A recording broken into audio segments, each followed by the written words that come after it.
Howdy guys, thank you so much for the great response to the last video I did breaking down some ragdoll riffs. What I want to do in this video, as requested by a bunch of you, is to break down some guitar solos and hopefully offer you guys an insight into my style of playing lead and how I approach putting a guitar solo into the context of the song. So it's not just about mindless shredding, it's all got to be about actually writing a part which fits and serves the rest of the song.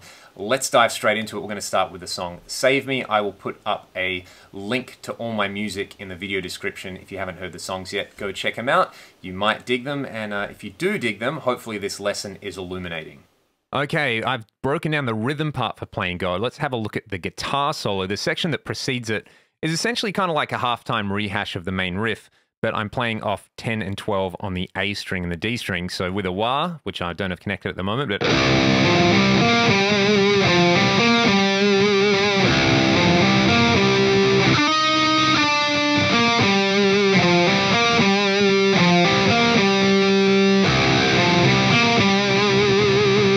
That's pretty straightforward, straight from the little segment of the, in this case, a C minor scale, even though it feels like it should be D minor, but we're tuned down in drop C, so... Using those notes, 10-9 on the third, and then 12-10 on the fourth and fifth.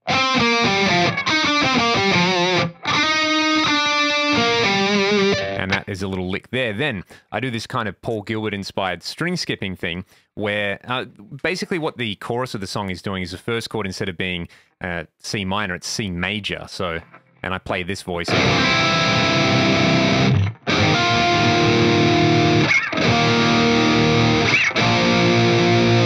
That's essentially well, it feels like D again. We got to remember that we're down a whole step and in drop C. So I'm playing 4 on the fourth string and then 7 and 7 on the third and second with the low 2 strings open.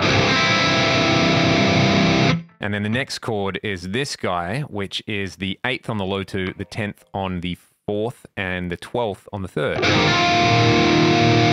And then it's just a drop C power chord at the 3rd fret and at the 10th fret. That's outlining like a 1, flat 6, flat 3, and a flat 7 there, just kind of straight from a minor scale, pretty classic hard rock kind of chords. And here is the sweeping pattern. I start essentially with a D7 arpeggio, so starting on the root note on the 4th string. I said D7, I meant C7. Now I've got to remember which tuning I'm in again. So we are starting on the 12th and pulling off to the 10th. Pretty standard little pattern. I play it with my middle 2 fingers because on the 3rd string I play 11 and 14.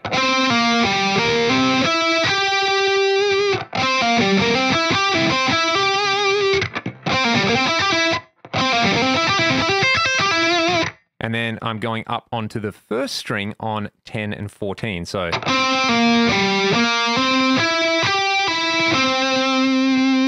that's the first part, and then the second part is...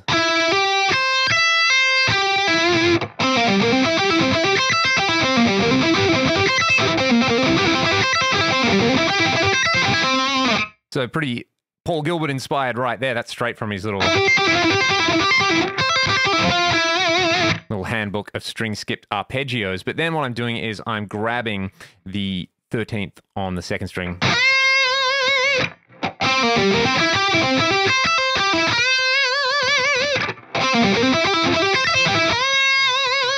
Then I'm reaching with my pinky and grabbing the 14th, which is a major 3rd.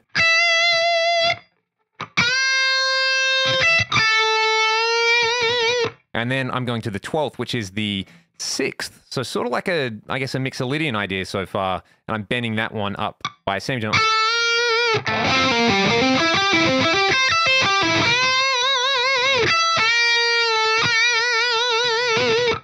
So that is straight out of the Mixolydian mode, which is mirroring that first chord, which essentially is functioning like a dominant 7 chord.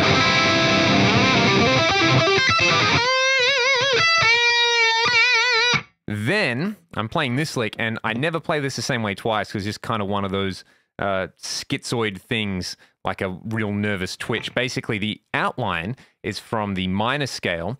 It would be...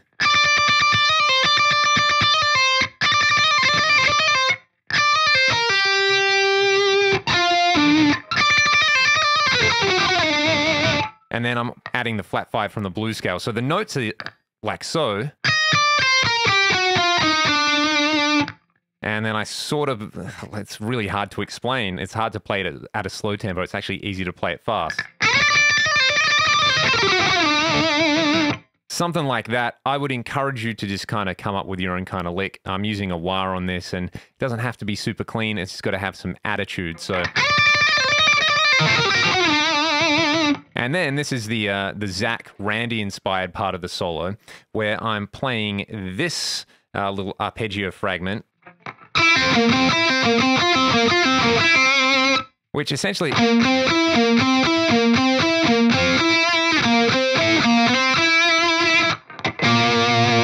I've got the flat 7, so the dominant 7th there on the 3rd string, which is the 5th fret, if you're unfamiliar with the intervals. Then I've got the root note and the major 3rd on the 2nd string, so that's 3 and 7, and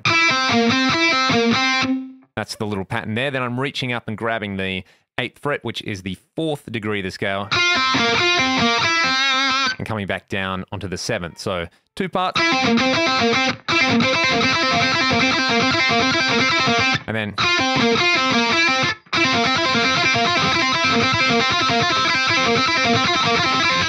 then we're swapping into like a minor style thing where I'm playing, what am I playing? 6/5 here. Same kind of rhythmic grouping. So it's 6 to 5 on the 2nd, all the way down to 7. So that's straight from the minor scale. In this case, minor 3rd, natural 2nd, root, and I'm jumping up to the 4th again. So far.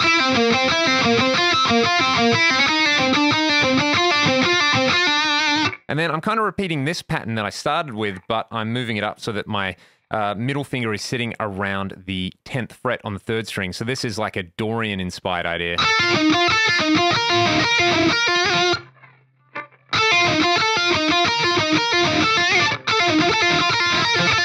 That's kind of cool. It's swapping between, like, I guess, a sort of Mixolydian mode and then a Dorian mode, which the first part of the solo does as well. So it's kind of keeping it consistent, even though the chords underlying aren't necessarily outlining like a Dorian mode, because we've got this chord in there, which belongs to the natural minor mode. I'm sorry if I'm bombarding you guys with theory. I really don't think too hard about this stuff, but for all the nerds out there like me who want to analyze it, this is what I'm doing. So far.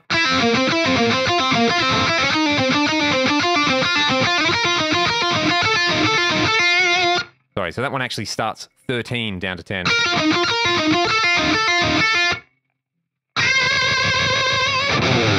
And then that's the solo, so all up.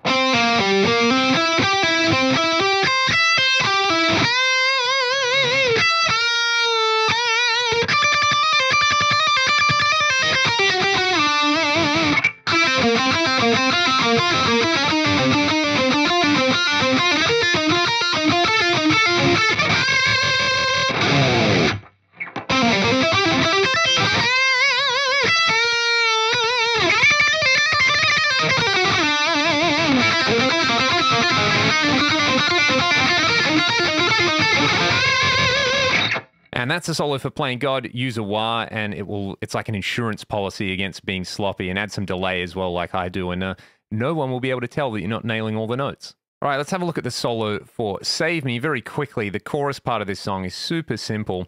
Again, still in drop C. We're playing a drop C power chord at the 8th fret. So in this case, it actually sounds like an A flat if we were in standard tuning, and then we're playing B flat and C. I'm playing this little riff using the 12th, 10th, and open strings.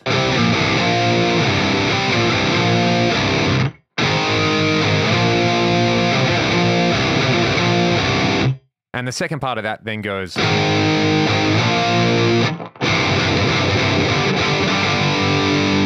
That is pretty much what's happening under the guitar solo. There are these stabs right before on the 7th and 10th. So going into the solo, I'll play it slowed down for you.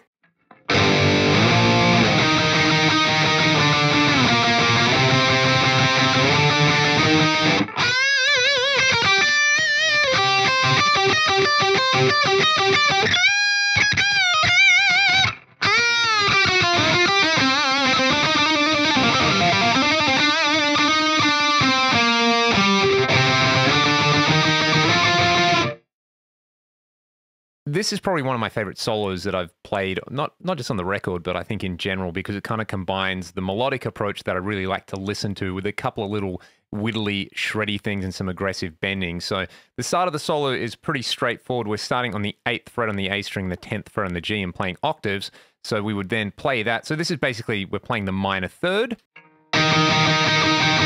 We're playing the natural second. And then we're playing the flat 7. So if you think of a minor scale, and if we were to play that minor scale in, well, I guess, like I said, we're in drop C at the moment, so it would be, whoops.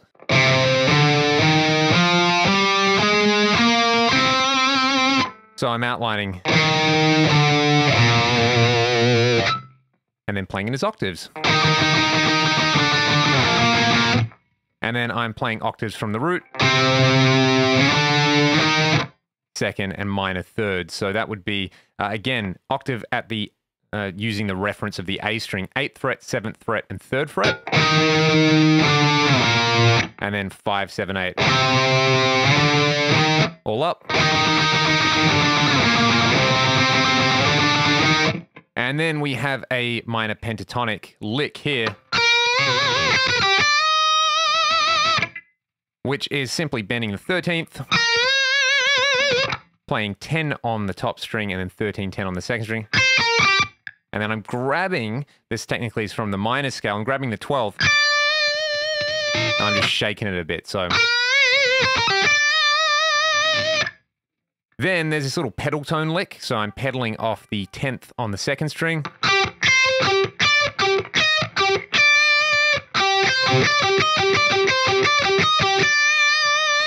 Playing 10, 12, and 13 as the other tones, so that's slow.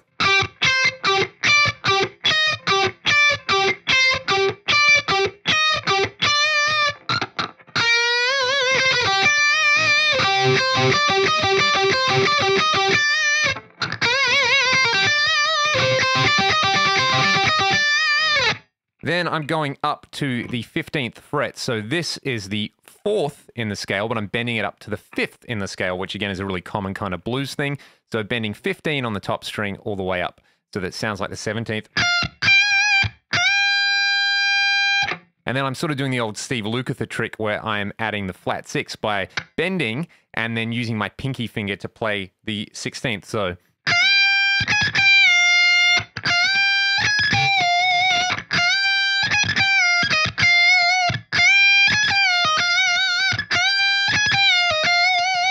You can, instead of using your pinky, just kind of bend that by an extra semitone,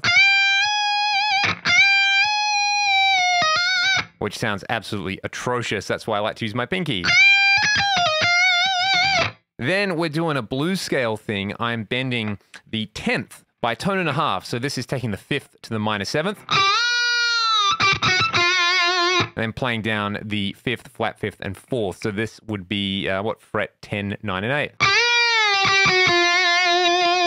Then I'm grabbing the 9th on the 3rd string, bending it by a semitone. And then I'm playing, what is that, 8, 10 on the 2nd string. So. There we go. And finishing with 9, 7 on the 3rd string.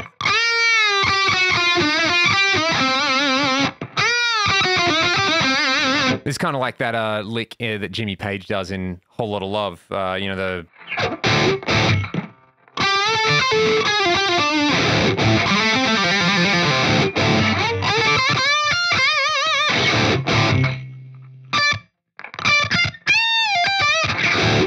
This one. I kind of ripped that off from him, and I saw Andy Timmons do it as well. I rip a lot of Andy Timmons licks off, but this is the solo so far.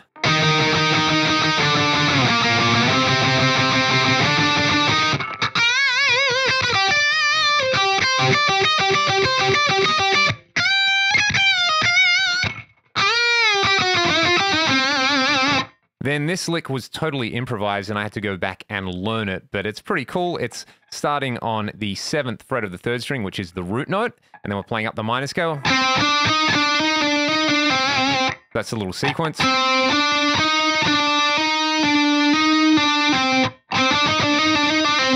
And my general rule is just cram as many notes in there as possible. So that's the general idea, but I might play or something like that depending on how confident I am really and how much of a silly mood I'm in. And then we're playing down the minor pentatonic, so that's pulling off on 10 to 7 and then landing on 10 on the 5th. And then we're going back up, so 7, 10.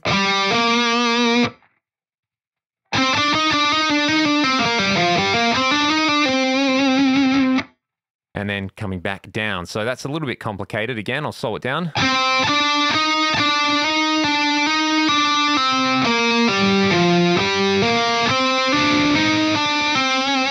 And then to finish, it's... which is doubled with the bass guitar, so... And then we finish with octaves, starting with our pointer finger on the 5th, so that's the root note again. Up the scale. You can see there's, it sort of comes all the way back around, where it gets up quite high in the middle of the solo, and then it works its way back down with some fast stuff, and kind of reiterates that octave idea. So again.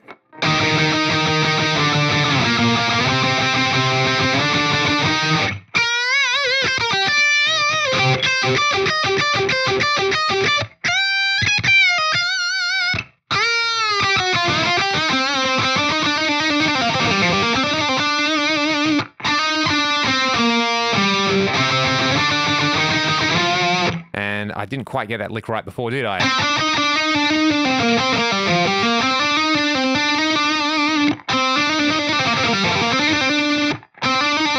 So that's the ending there. I got that wrong before. It should be off the 7th, 9th, and 10th. Now, with a bit of delay, and hopefully at full speed.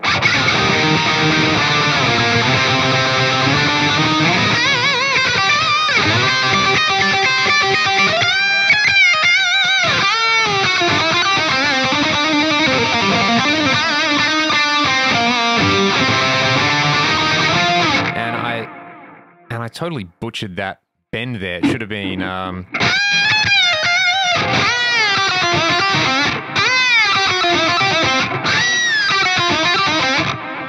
like to add a pinched harmonic there too. So again...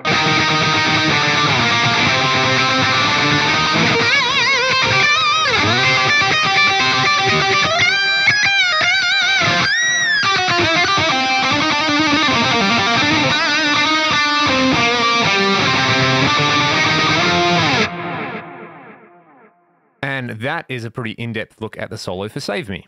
Okay, I'm sure you guys would punch me in the dick if I didn't include this solo. I'm going to do the solo for Foot to the Floor. In this case, it's just in E-flat tuning, so no like lowering of the low string or anything like that. I don't think we actually need to use it, but this one is in the B position, so it actually is going to sound like B-flat minor. And yeah, let's just get straight into it. So starting on the 9th fret, which is a root note on the, what is that, the 4th string. I'm playing this little pattern on the 4th and 3rd, reaching up to the 11th. So... and then I'm moving down so that I'm on the, what is that, fret number 6 and 7.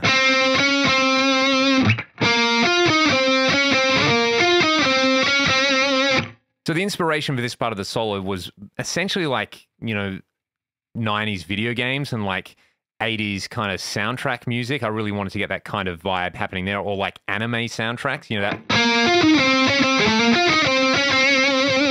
which is kind of cool. I think that's like a fun way to start a solo. Or I guess like, you know, Iron Maiden as well. That's something they would do and harmonize it. So that's the first little part of the solo again.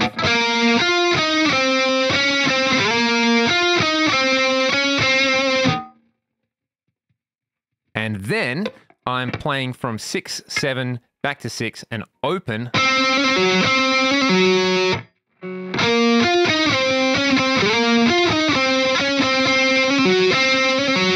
Which kind of sounds weird on this guitar. I don't know why it's making that odd. I think there's something buzzing, but...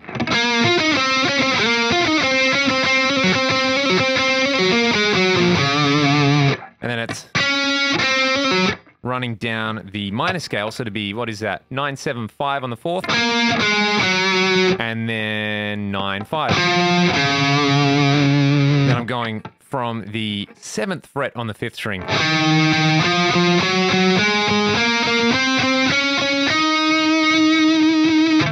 So that.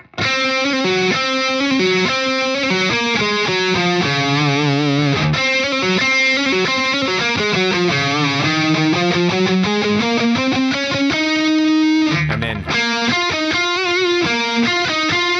So all up.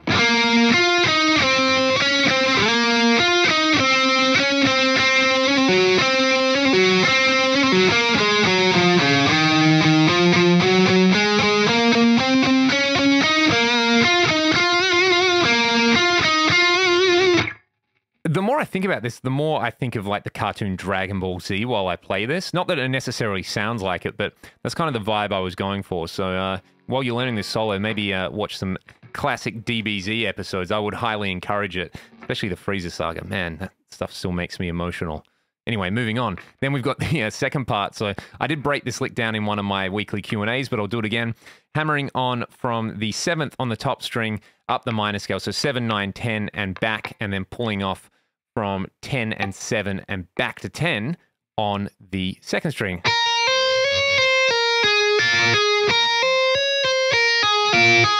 That's the little pattern there. And then we repeat that up a diatonic third. So it would be 10, 12, and 14.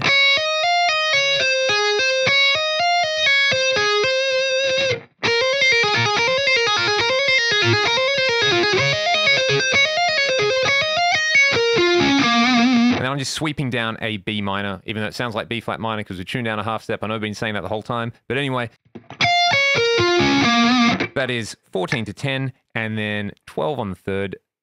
Not on the 3rd. 12 on the 2nd string, 11 on the 3rd string, 12 on the 4th string, and what is that? 14th on the 5th string.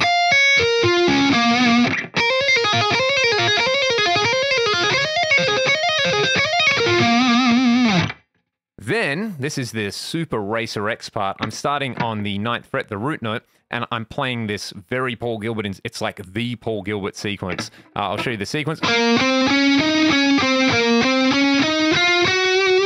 So it's that sequence through the rest of the scale.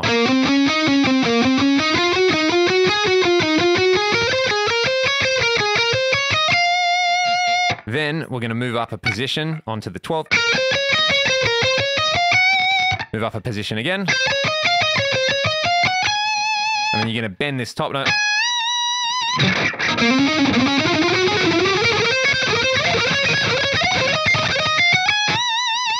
And I could play it as clean as Paul can. Anyway, here's the solo broken down, the second half anyway.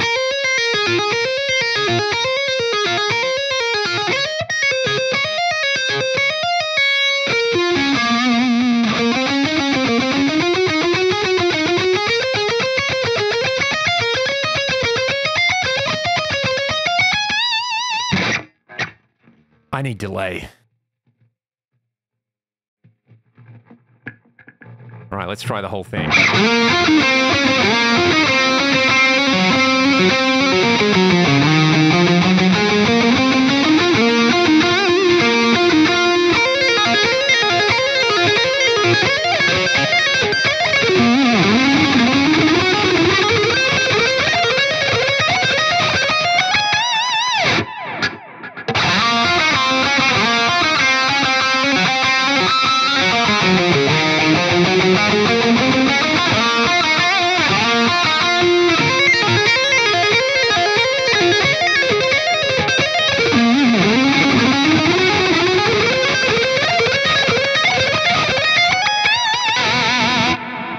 Is the solo for Foot to the Floor. A little bit sloppy in there, but like I said, if you can basically learn those notes, you can probably play it cleaner than I can, because I haven't played this live for quite a while. I really, really love that run at the end, and this was like probably the first proper song I ever wrote.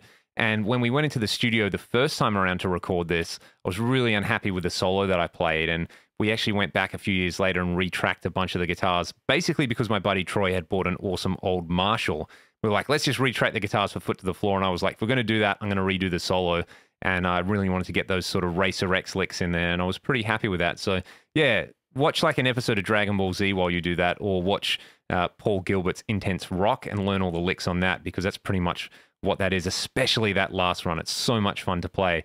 So that is 3 ragdoll solos broken down. I think that kind of covers part of my style anyway. With Playing God, there's like a lot of the major minor stuff and a lot of the like Mixolydian, Dorian, natural minor stuff mixed in there. I should show you guys the solo for Shine, actually. I'm going to do that really quickly. Let me just change guitars. Okay, I don't think I could get away without including this solo in here, because I think Shine is my favorite ragdoll song, and the solo is a lot more reserved than a lot of the other ones. There's no real like shredding in this solo. It's all just kind of melodic stuff. And the other 3, I think, probably constitute like 75% of my guitar style. And then this would be the other part of it, which is playing slow and melodically, but using weird notes. So the chords underneath this are really, really simple. It's basically just kind of chugging on the low. Again, we're back in drop C.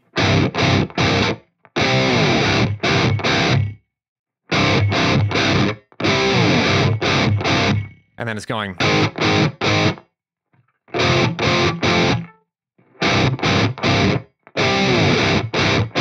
So a very, very simplistic chord progression. But what I'm choosing to do over that low C, because they're just power chords, is rather than use the natural minor scale, what I'm using is the Phrygian dominant scale. So rather than use Mixolydian like in Playing God, I'm going for a different type of dominant scale. Like I said, I really love the major minor kind of thing that's happening in this song and happening in Playing God. So I've tried to replicate that with the solo, and we're starting on the major 3rd in this case, which is going to be the 11th fret on the, what is that, on the 3rd string. So it's going to be 11, 12, 14, 15, which highlights the major 3rd, the 4th, the 5th, and the flat 6th degrees, which are, you know, if you know your music theory, you know that that's Phrygian dominant right up. So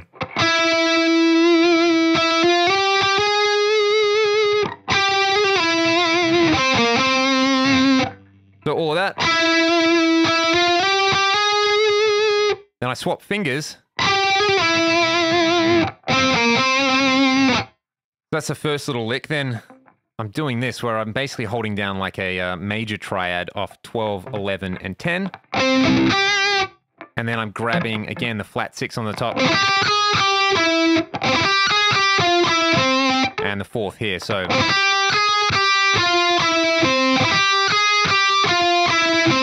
And I play that twice. So far this is, you know, it's got that classic Phrygian dominant tonality.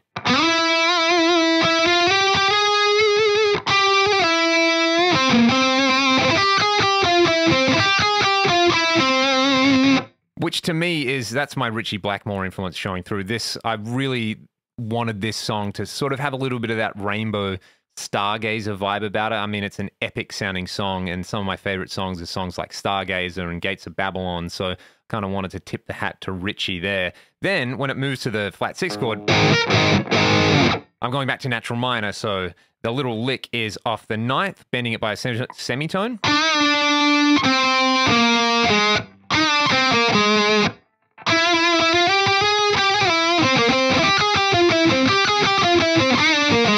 No, you don't do that. So you bend the 9th fret by a semitone back. And then on the 4th string, it's 10-8. And then back onto the 3rd string, and it's 7-9-10. Which is classic natural minor. So even though it's played over this flat 6 chord, if you were just to do it over that chord,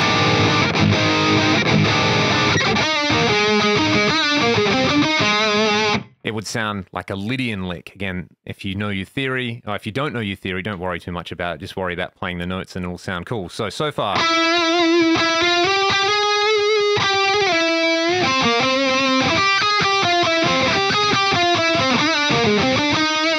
Then a pentatonic lick. Then this totally stanky collection of notes. I don't know where I played this. I mostly improvised this solo and went back and learned it. So it's... And then I move down to the 9th fret, which is the flat 5. And then I finish on this... I bend that by a semitone, bring it back down, and finish on...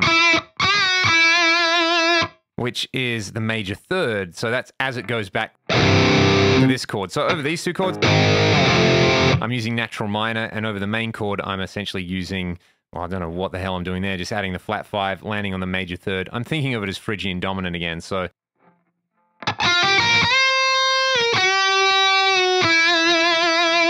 Then, I'm doing this kind of classic blues style lick.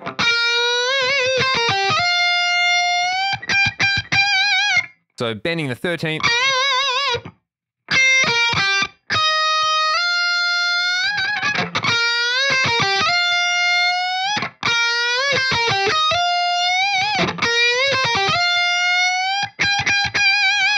And that's the end of the solo, so all up.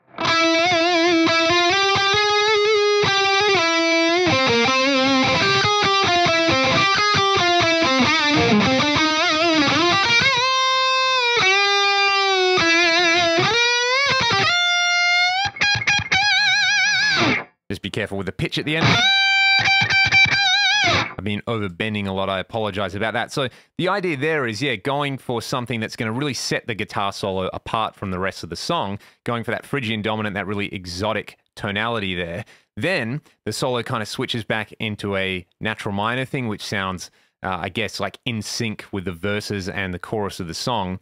And then it gets super weird. So there's heaps of tension right before that last lick. And then there's kind of like a comforting blues lick at the end there. Just sort of like an emotional release at the end. You have all this tension.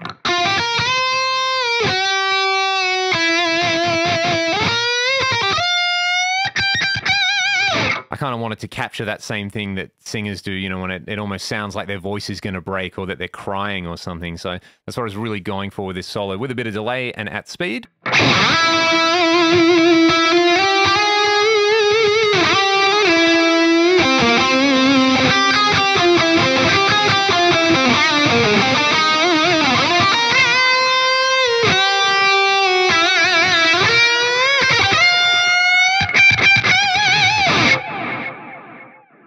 And the most important thing if you want to learn to play this solo is you want to play it with conviction, and you really want to play it with feeling, and, you know, put heaps of vibrato into it. You want to get that feeling where it feels like your heart's jumped into your throat and it's choking you up and you're really emotional when you're playing. So that's the most important thing there. Way more important than the notes is like the emotion that you're conveying when you're playing that solo. So I said about like 7 or 8 minutes ago that was going to be it, but that's a solo for Shine. The other 3 solos, I think, kind of showcase what I like to do with Ragdoll. You know, not like an insane amount of shreddy stuff. I guess the solo for Love on the Run off the last record is probably like the shreddiest solo, or maybe the solo for The Last Time. But I actually don't know how to play that one. That was literally plug in, do a take, yeah, that'll do. And that one came out pretty shreddy and pretty cool.